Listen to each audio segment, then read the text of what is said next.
video blog, Buffalo Grove and surrounding areas. Where's the crosswalk?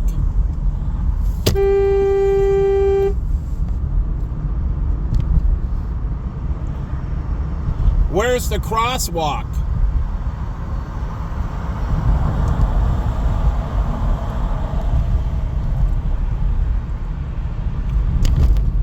Where's the sidewalk? Right here along the highway. Remember I showed you in Deerfield? They have a nice sidewalk, bicycle path, and everything. Where's the crossover ramp? Where's the bridge that goes over or under to allow the pedestrians to go around this? That's what they did at the University of Arizona. Look at Speedway. They have, I think, 3 underpasses. 2 minimum. I think they installed 3. But it might be just 2. But they didn't want people walking across Speedway anymore. Too busy of a street. Too many kids risking. They didn't want them biking. They didn't want them walking or skateboarding. So they created underpasses to go under the busiest street, preventing students and teachers and everybody from their parking lots that were on the other side, that were coming from that side of campus. So they didn't experience any potential injuries from the high traffic, any pedestrian vehicle injuries. So they created underpasses because they care about life. And they have their police that have strict rules about crossing sidewalks. And they do. And they enforce it. And when they don't, people have died. Even in the underpass, a teacher flew over the bike because he got cut off by a skateboarder. Flew over the handlebars, he hit the brakes, and ended up flying over the handlebars. He had a helmet on too. Helmet didn't save him. The impact was too extreme. He died of blunt brain trauma. He wore a helmet. He was doing everything right. The skateboarder. This is why skiers hate snowboarders. The renegades on the mountain, tearing up the fucking mountain terrain, making it incredibly unsafe. So you're like, we need to go with the vigilantes. I wasn't a vigilante snowboarder, and I love snowboarding. I understand because I grew up skiing. And I understand what the skiers are concerned about. The Bible talking about walking in another man's shoes. How many people have stepped out and got in my fucking shoes? And if they were in my shoes, they would have a gun and start blowing people's brains out.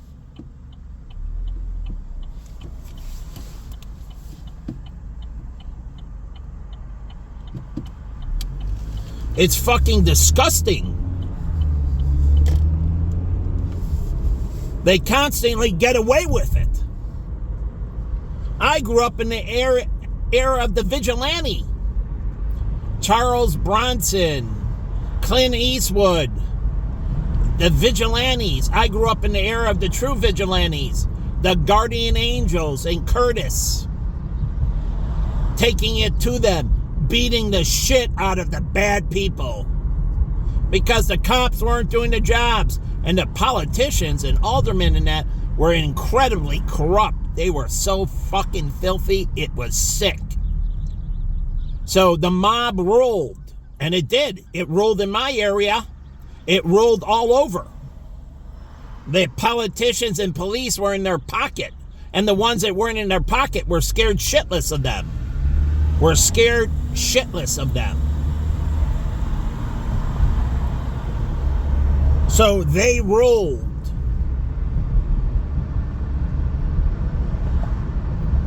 So I don't get it. Allowing these people to do all these rule breaking, the vigilantes deciding how your life goes every day, terrorizing you with their vehicles and everything else. And the government does nothing about it, turns a blind eye to it. all the speeders, all the vigilantes. A speeder is a vigilante. They're a domestic terrorist.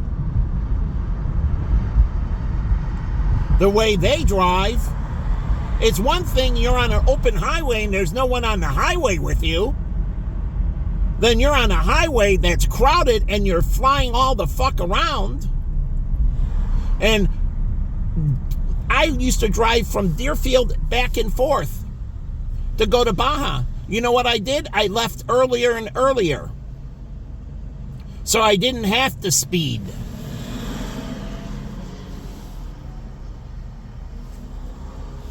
I took more and more of my free time and gave it away. And I was the only one at Baja going through this immense. Me and John Sr. originally, and then he quit. And I didn't follow him because he quit for a wrong reason. The manager was right. John was wrong. And he said, "You're going to go with me?" And I said, "No. You're unjust. She's right." And it wasn't saying, I'm not going to sacrifice my job and stand up for you if you do something unrighteous. But I put my job on the line for all the other people, even John, who I fucking hate in a way, at Platinum Wealth Solutions. I stood up for him. But I stood up for Nardesh, Greg, Sheila, and all the rest when they were in the right. And I stood against them when they were in the wrong. And it felt like betrayal to them. But no, but Sheila got it right. I'm all about right and wrong, justice and injustice. What do you think God said about depriving me of my sex? Well, he watches everybody else around procreate, have all these sexual intimacy and sexual relations, and then you deprive me of it. You're pieces of shit. You get intimacy, you get the loving feeling. It was special every day. Jen would say, "I love you." I never had that in my life. I never had somebody every weekend wanted to be with me, chose to be with me, chose to be intimate with me continuously, where I had betrayals from girlfriends and from roommates and others who stole my girlfriends. So I had something that was very valuable to me. Every day I had this loving intimacy. And I only got it Thursday night through Monday morning. Unlike other people, like her husband, Tom Lee, she had an in-town job.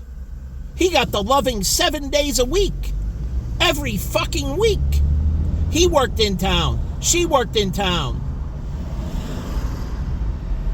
The separation periods made things weaker. And then me helping all you pieces of shit.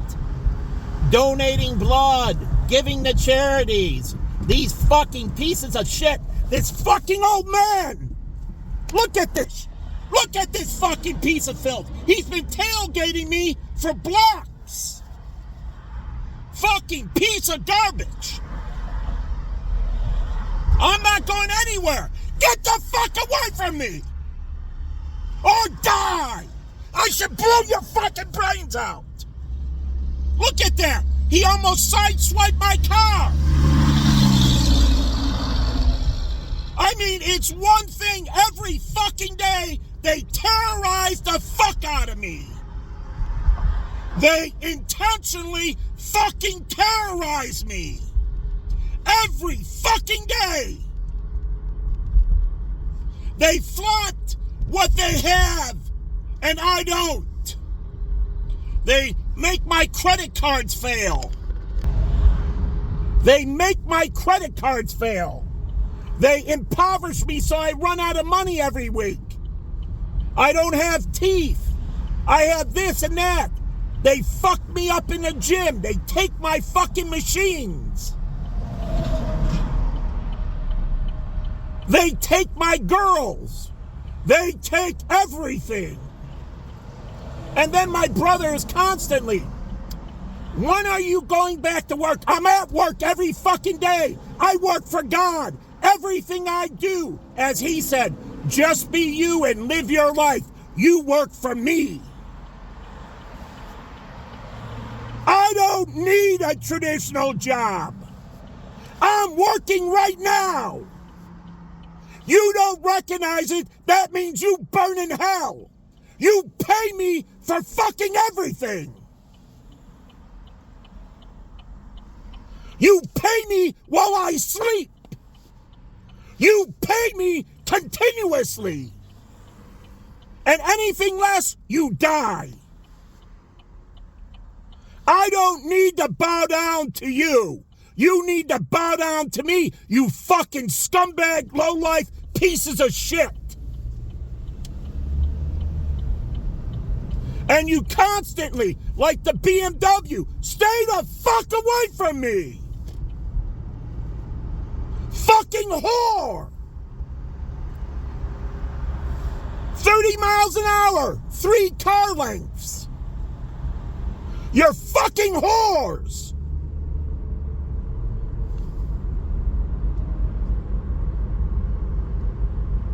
You take from me and you give to the putrid and the wicked and the disgusting and the fucking filth. And you plummet my life into disgust and disgrace. Here's a fucking pieces of shit. And you give yourself everything.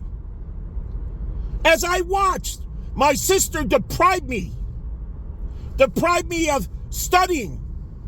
I couldn't study, had to take care of her babies. I was never allowed to study at home. I was never allowed to get ahead. She took away my ability. I was forced to quit Suburbs. I'm always forced to give it up. My desires, like fucking, I'm forced to be celibate. That wasn't my choice. Jen asked me. I never took a vow of celibacy. I took a vow of fucking women continuously. And you took it away. You take it all away. Every fucking day. You're sellouts.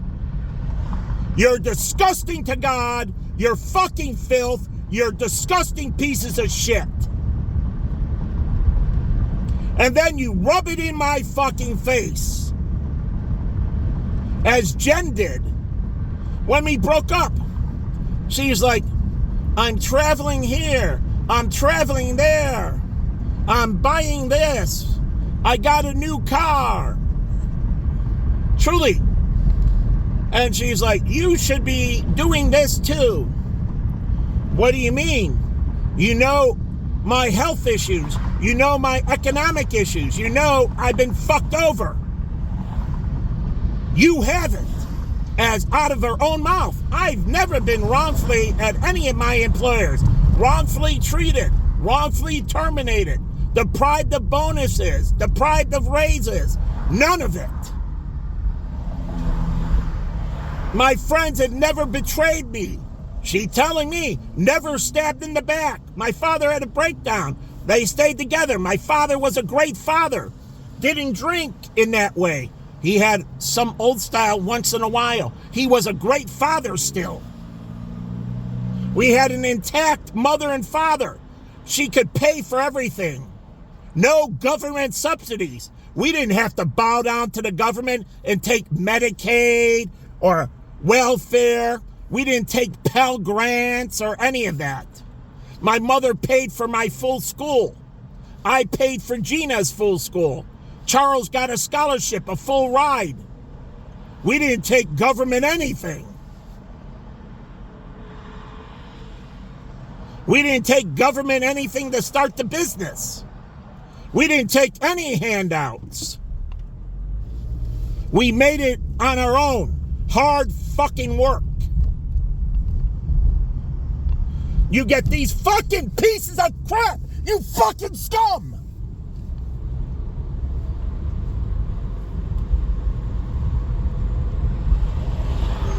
You get these fucking bums.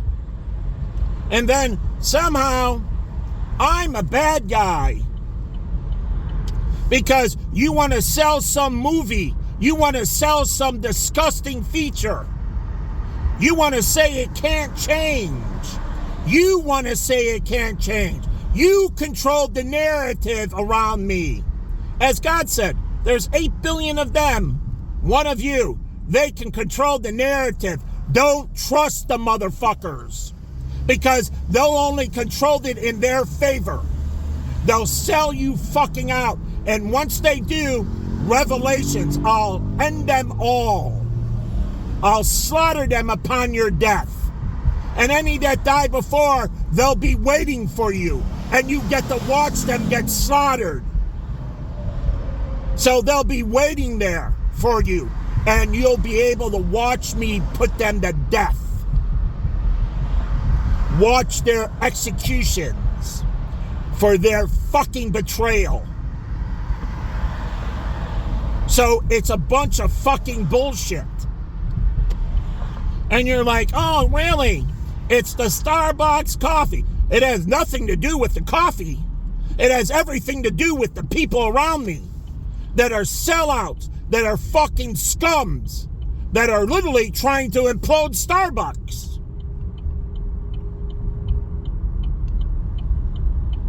That are working against them in every way with their filth and disgust and disgrace. Backstabbing.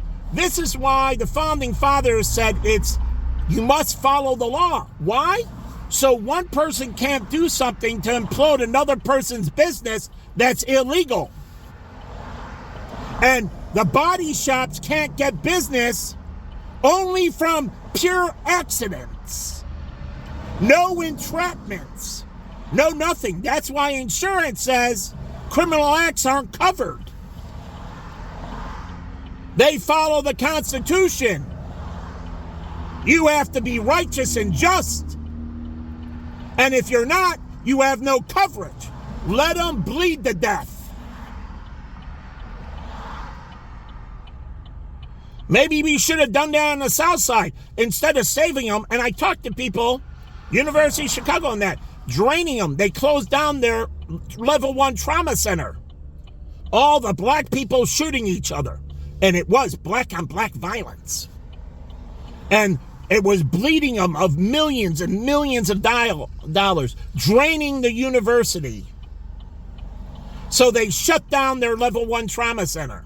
They've only recently reopened it.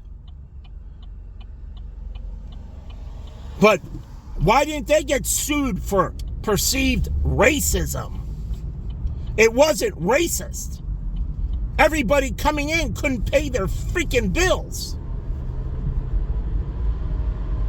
And then not being able to pay the bills, University of Chicago had to take it out of their endowment.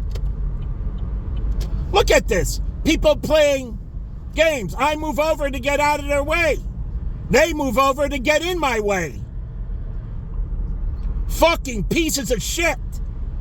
Look at the filth in the Cadillac with their fucking gas tank open. Fucking pieces of shit. What an unjust, fucking corrupt state.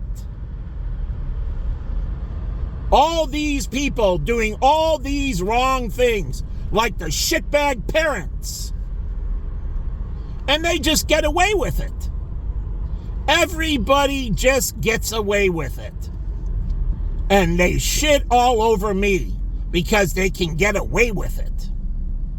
Hitting me on the highway, the Hispanic guy smells of alcohol. He tells me he didn't hit me. He denied it. I said, is that your SUV over there? Yes.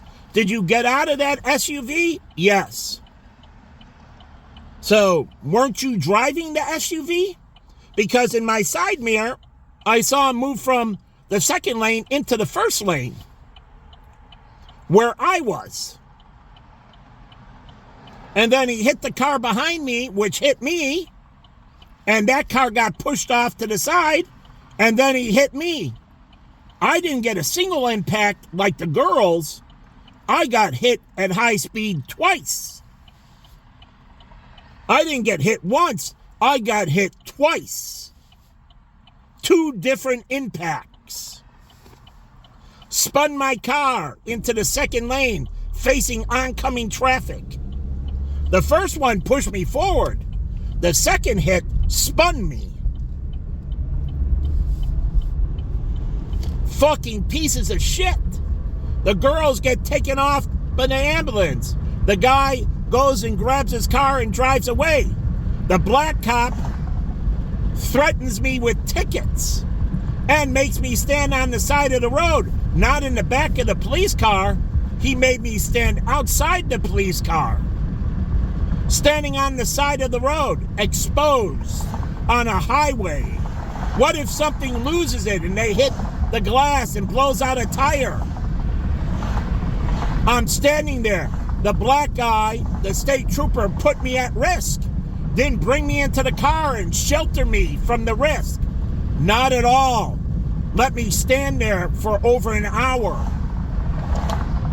And then threaten me with tickets. But he should have. Every other police car I've been in, they're like, okay, we have to fill out the report. Get in the back.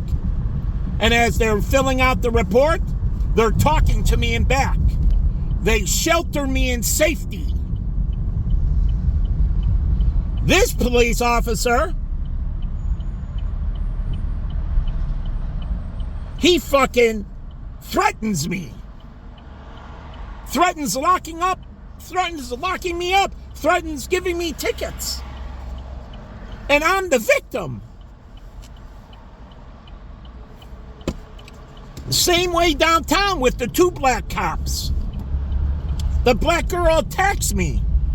They threaten me, force me to move, give me a ticket. They gave me a traffic ticket, a parking ticket. The girl just walked away. The Hispanic guy who supported her walked away. The girl with the fucking black box, the black girl who tried to beat me with it, she walks away. Then she follows me in her car, taking pictures of me, calling me racist. Then the black guy in the bar comes in, sets me up, and then goes outside and attacks me. I waited. I didn't move towards him. I didn't make a move towards him. He came across and attacked me. These fucking Hispanics have done this to me I don't know how many times. And then recently, for the last 10 years, constantly fucking attacking me. Not me to them to me. And then they're all the fucking cops. 5 Hispanics, 2 whites, threatening me. You gotta be kidding me. They don't have that. They come into the fucking city illegally. They get sanctuary cities. They get all the charities helping them. They got all these people giving them free housing, free medication, free fucking everything. I know. I work for all the charities. You're an illegal. Oh, we feel so sorry. Here's free everything. Free clothing, free this, free that, free everything.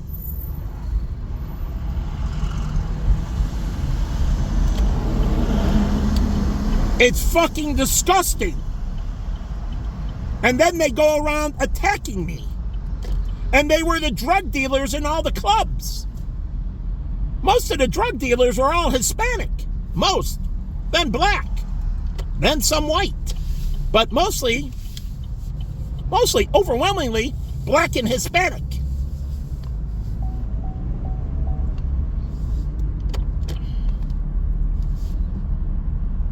So, it's interesting.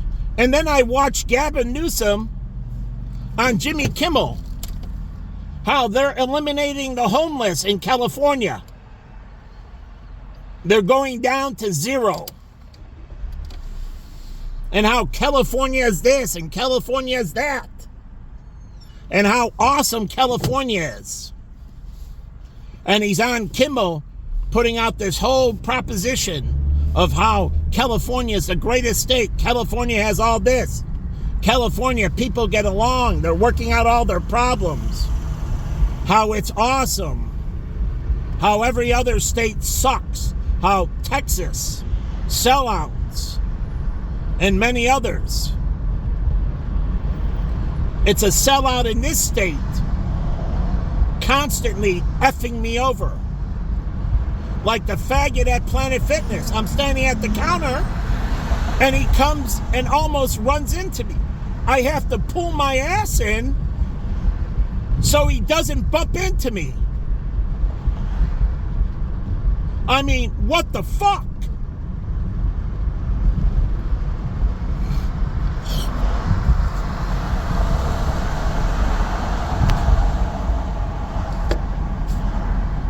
All over the place, I'm getting wronged.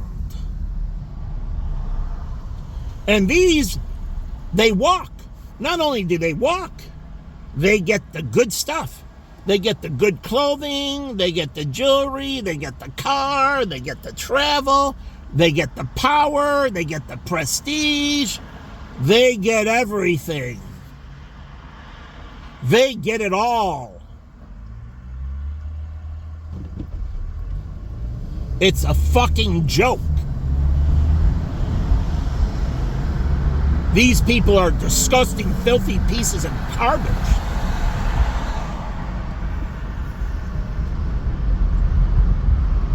Like this filthy white trash piece of shit here in the middle of the street. Bringing the bums. Since I don't go to Chicago, now you bring the bums to the suburbs. Gotta have the bums around you, Michael. Gotta show, oh, it's so hard for people. The stock market has just gone up since 2009. We're almost going on 20 straight years of stock market increases. That's an extreme wealth effect. Almost 20 straight years of straight up. That means everybody's 401k and retirement accounts are over fucking flowing with money. Unbelievably filled of money.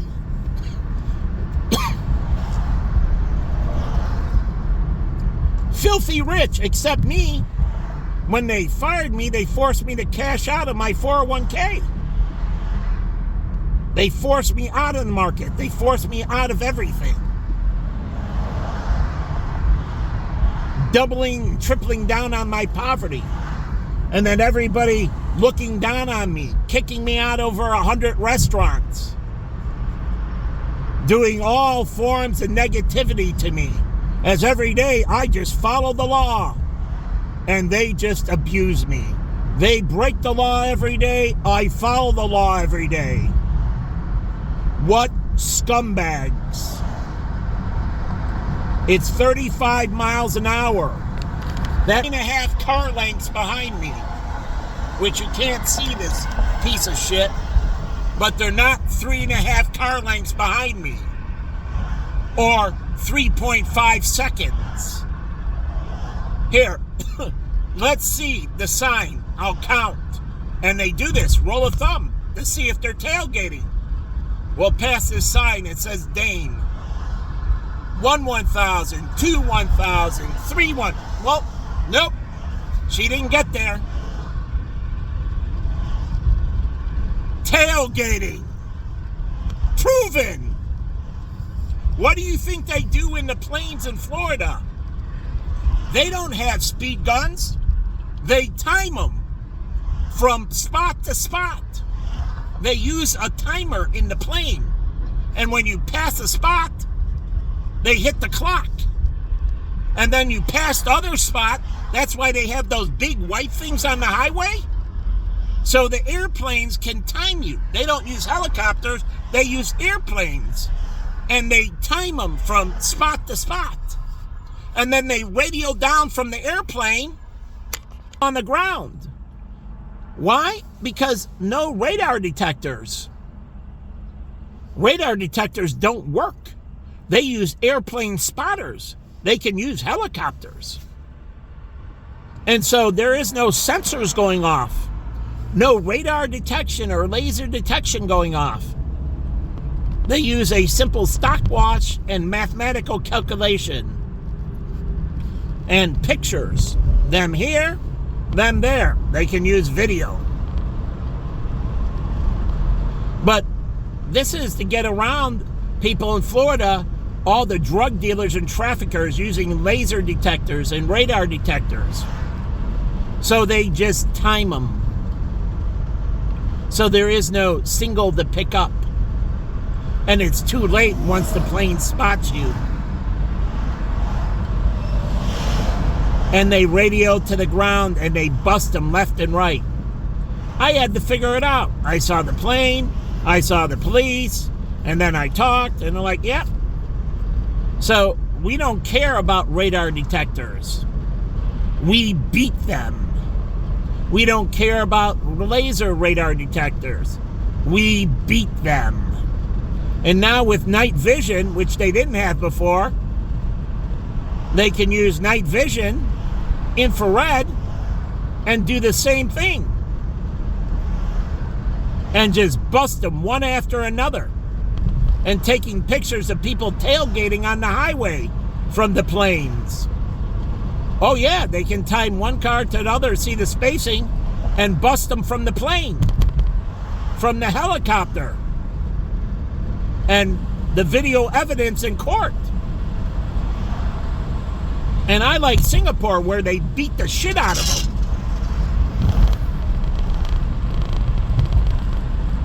You're against it. I'm not. I believe in it.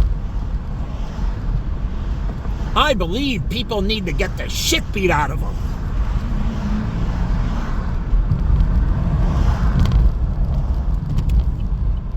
My sister believed in spanking. She spanked her kids, and also she was allowed to spank my brother's kids, Carl's. So she had full authority to kick their ass. And the funny thing is, do you know his 3 kids acted better around my sister? Oh, they were more cleanly, more appropriate. They sat still because they knew she wouldn't take it. And she would kick their fucking ass in a heartbeat. So, not child abuse, child abusing them. And so I watch my 3 nephews abuse their parents. I was in Arizona with his son Richard, and we were in an ice cream parlor, that Stole Cone Creamery that Larry worked at, but he wasn't there. He already graduated. And I took him, and we were sitting down, and Richard was running around like a maniac around the ice cream parlor, getting in everybody's way. And I told my brother, I said, aren't you going to have him sit down? Aren't you going to discipline him? And he said, no, not at all. My son needs to get it out. Well, what did he do at work with me? And he lied. I never took breaks. I busted my motherfucking ass for him night and day. He didn't give me breaks. He didn't give me leniency. He came in screaming and yelling at me like a lunatic to move faster and faster and faster. So all that stress led into me losing my vision and slicing my thumb in half. Not on purpose, purely accident. I lost my fucking vision. Temporarily, and then when I got it, he didn't give me a workman's comp or anything. And I didn't tell him about my knee being blown out either. And I got up and down and I worked through it, busting my ass. and he didn't pay me. But his kid can run around like a fucking lunatic. So what did I do at the ice cream parlor? I said, oh, Carl, we need to go. I got some things occurring. I forgot about them. And we need to leave. Can you get Richard and can we go back to my place? Sure. I wanted the people to be stopped, tortured by his fucking kid. So I got him to collect them and we left the ice cream parlor. I would have liked to sit there and enjoy my ice cream. Nope. Just like they do in church. Go to Christ Church in Lake Forest. They have all the seats outside the chapel. No crying babies allowed. No kids running around. Go outside the chapel, and they have it simulcast on TV screens so they don't disturb the people in the chapel. They have a nursery, so when you bring the baby doesn't go into the chapel. They have a nursery program at Christ. My sister volunteered for it. So when people come to church, they turn over their baby to the nursery. The nursery watches them while they're in chapel. So it bottle feeds them, it plays with them, it changes their diaper. So it doesn't disturb anyone in the chapel. So it's nice going to Christ Church. It's nice and everybody's appropriate. And Lovey Smith was part of the congregation, the black guy from the Chicago Bears. He went to Christ every Sunday. So there were no crying babies, kids running around, mothers bottle feeding their child in the chapel. Respecting God! Only kids that could have sit appropriate. And if you couldn't, you get the hell out. So they didn't put up with it at Christ. They set the rules for the congregation. And the congregation followed the rules.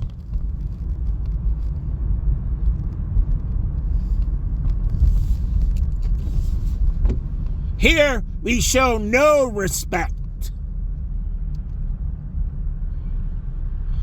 Somehow, the congregation rules the church.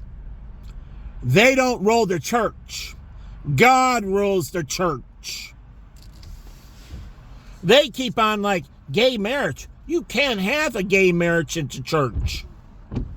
It's against biblical standards. And homosexuals, they can't hold hands. They can't put their arms around shoulders. They can't kiss each other. Literally can't hug each other. Not acceptable in God's house. So there's some seriously inappropriate shit happening. And you're running a narrative that's disgusting to God. You're pieces of garbage. Giving the deadbeats everything. Watch Inner Life in Urban Ministries. What do? You got to get a job. And they have everything to help you, but you watch. Getting up early in the morning, eating breakfast, doing your bed, everything. And then going to work, coming back and doing household chores.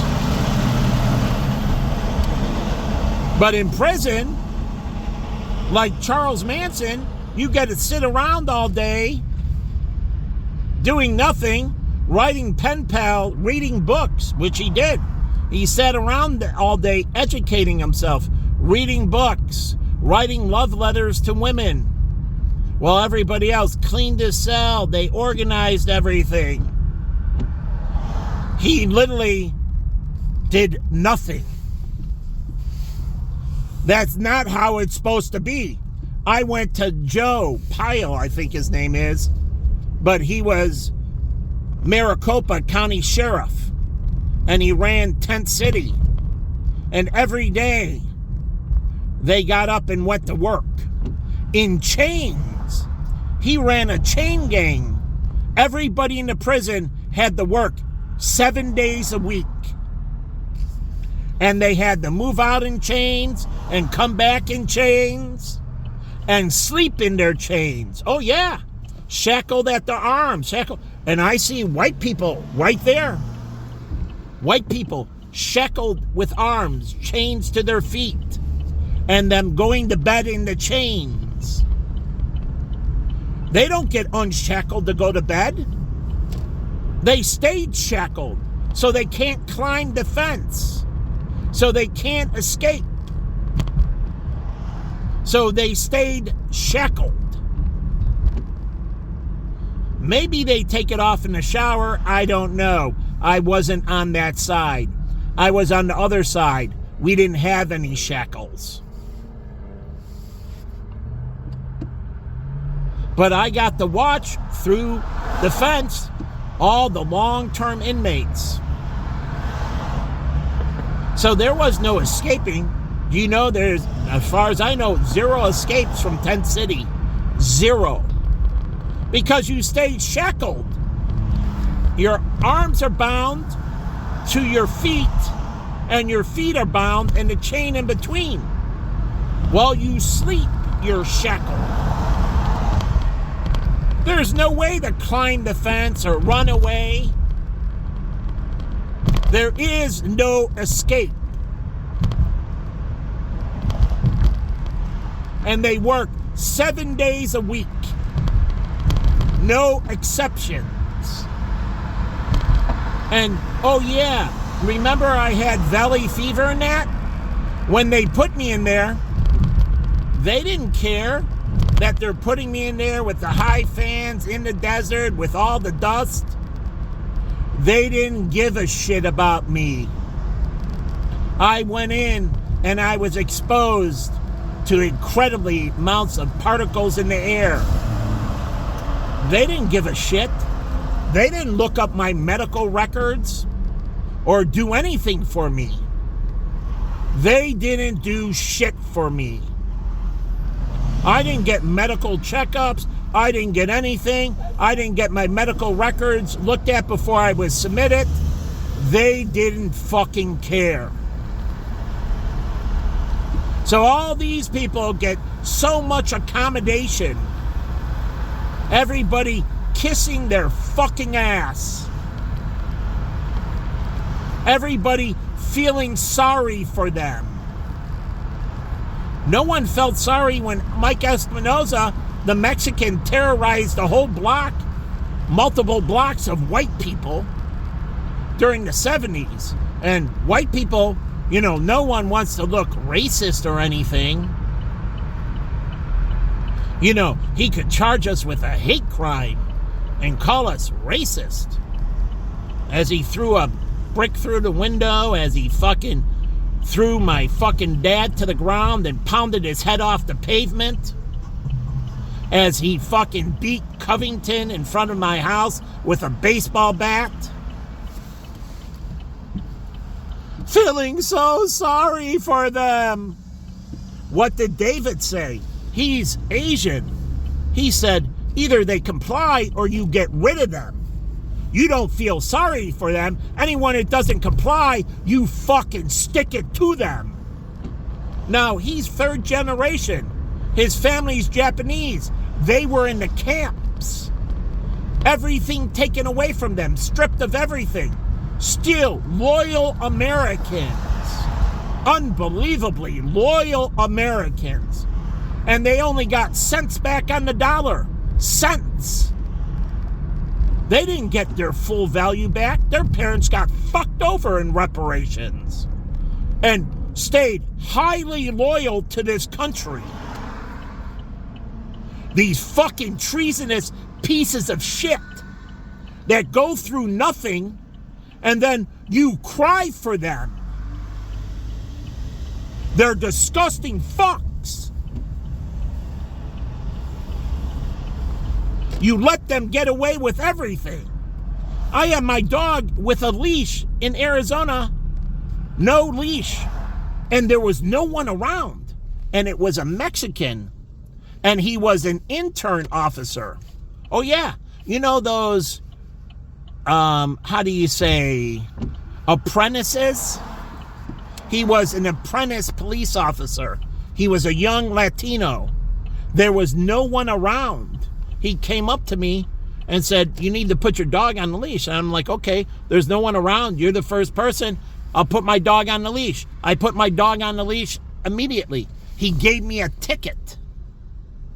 But there's no one around. My dog was free to run. If somebody came around, like you did, I'd put him on a leash. But again, I had to go to court. And the judge did dismiss the ticket, but I felt right then and there he was doing this because I was white. Feeling his come-uppings, his power. Now I get to take it to the man. Remember, the man is white in America. And now I get to take it to the man. And he is not the first minority police officer I've seen do this to me. The Hispanic guy with Ross who threw the freaking ID off my face. And a state trooper, black. Or the state forest patrol officer, black. Both of them illegally doing things with me. Illegally threatening me. You know, Black Lives Matter.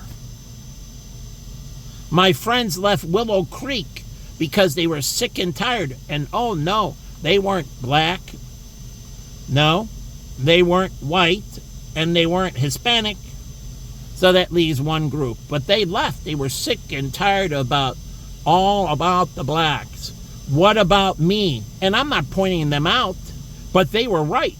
I'm white, and they told me, and I'm right. I'm like, what about me? Like Mark Zuckerberg had the cross out that said, all lives matter, his employees. And then he took it down and said, anyone changing it from Black Lives Matter gets fired. His employees were sick of it. Sick of working for a company that ignored their life. Like you ignore my life. And every day you tell me my life doesn't matter. You shit all over it.